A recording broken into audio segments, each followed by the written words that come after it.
Sup the kids? Space Bandit here with another episode of World of Tanks. Yeah, I know it has been forever.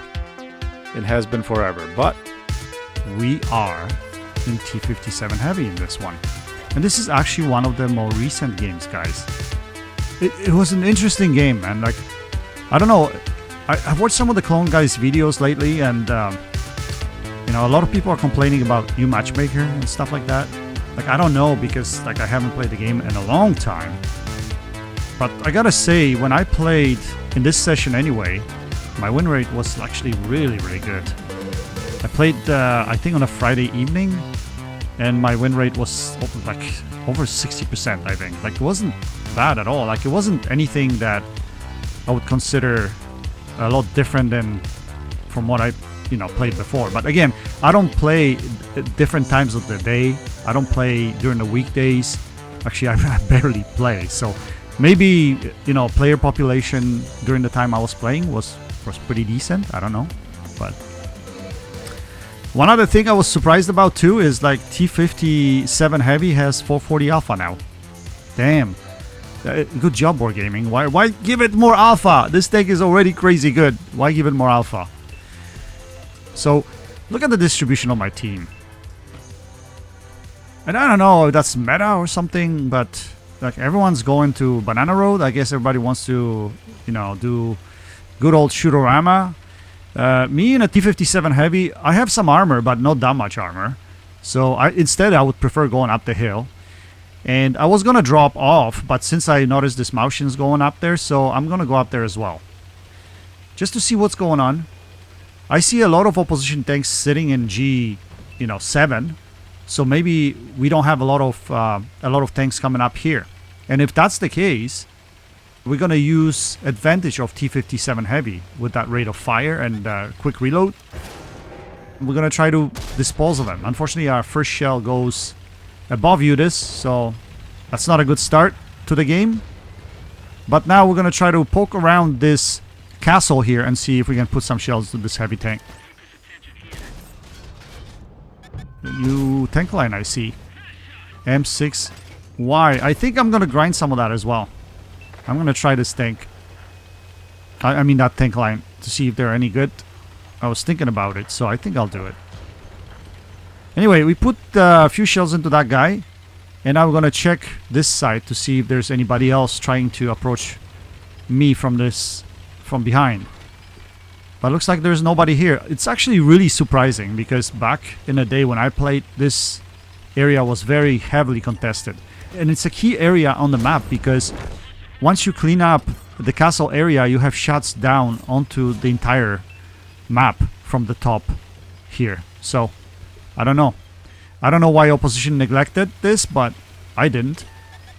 Anyway, we're going to lose our 6th sense. And we're going to try to put a shell into this AVRE. We put a shell into him, but we get pumped bad. Like really bad. Lost so much HP over here. Unfortunate. Quite unfortunate, but looks like opposition was pre-aimed in this location. I guess it's a common play.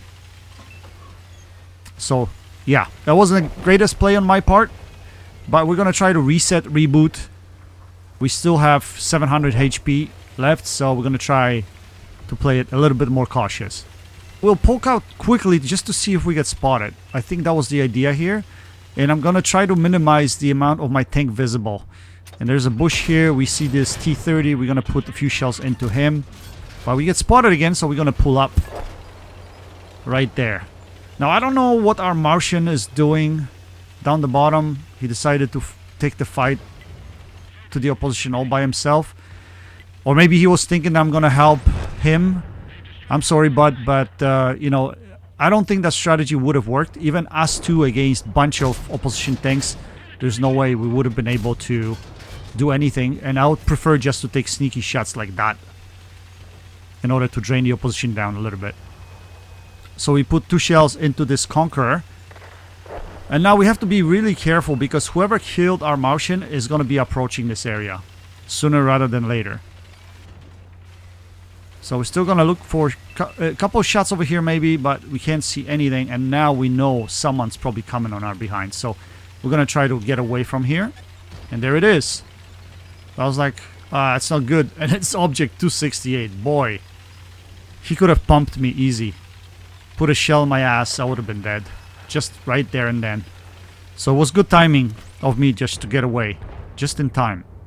So we're going to try to poke up here and see if we can find any shots.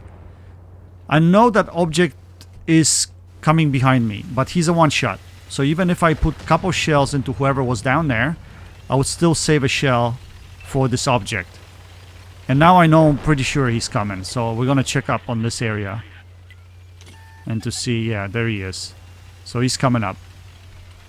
Now I'm a one-shot to him. Right? I mean, is it possible that he low rolls? Yeah, I guess. But I wouldn't take that chance. So we're just going to be patient here. We're just going to kind of put our tank in a side-scraping position to see if he makes a mistake. Again, you want them to make a mistake. You don't want to be the one making the mistake. You want the opposition to make a mistake. So let's hold this for a little bit, see what he does. But he's actually going to play it really smart. He's going to get to the point where he's going to try to use his gun depression to shut me down. That's a great play. But, you know, I also had a play. I basically didn't give him much. I pushed against the wall so that my tank goes up slightly, inclines slightly, so he bounces off of me. I don't know where exactly he shot me. Probably was a turret, but because, like a bottom side of the turret, but because I went up that incline, he missed that shot and he hit my track. But now we're able to help our friendly. And timing was again perfect because I was able to come back here, help him shut this guy down. And then if you guys didn't know, you can shoot through here, through this little opening. If you position properly here, you're able to shoot down the D line. So what we're going to try to do is hit that AMX M4 so he doesn't hit our friendly, and we do. We take him out of the game, and now we see the AVRE. We're going to put a shell into his drive wheel right there, and we're on a reload. So now we're going to scoot over to the left side. The game is really close, 2v2. So last thing we want to do is throw it. Looks like our Skoda T55 or VZ T55 is playing it really well. And usually, guys, if you see VZ 55 on the field, it's probably a Unicum in it. A lot of Unicums like to play that tank. It's a very good tank if you know how to play it. So I have shots into this AVRE. Unfortunately, first shell goes into his track. Second shell pens. Third shell, again, looks like it landed on his engine deck, but for whatever reason, it didn't pen. But our friendly VZ takes him out, which is great. And now it's 2v1, and looks like this Waffle is a one-shot. So at this point, I decided to reload, and I'm telling my friendly that I'm on my way. We're going to try to flank him, and that's what we're going to do. Anyway, not an extremely high damage game, but quite exciting, nice game, and it's good to be a part of these games. And in my last run, I had a few of those, actually. Really nice games. So yeah, I was really surprised. So we should win this game now because we have the kill, unless our team drink too much vodka. Oh, what am I saying? You can never drink too much vodka. Be smart. Drink vodka, but be smart. It's very important. So VZ finishes on top of the leaderboard. He had 6.8k damage. Very nice game by him. But there's no way he would have been able to pull this off if it wasn't for me supporting him from top of the hill. So sometimes you need teammates to help you win games, and that's a fact. Anyway, nothing spectacular here, just your average game.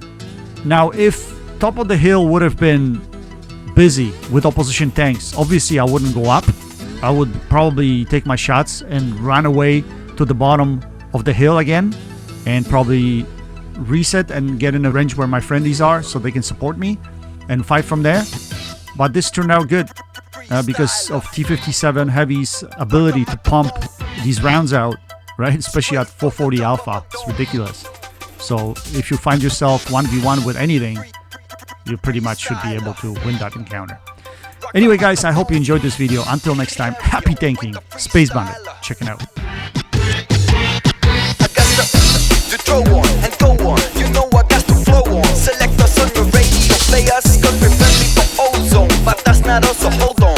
Tight as a rock the mic, right? Oh, excuse me, pardon. That's a synchronizer. analyze upcoming vibes the session. Let there be a lesson question. You carry protection, now will your heart go on like Celine Dion? Come a chameleon.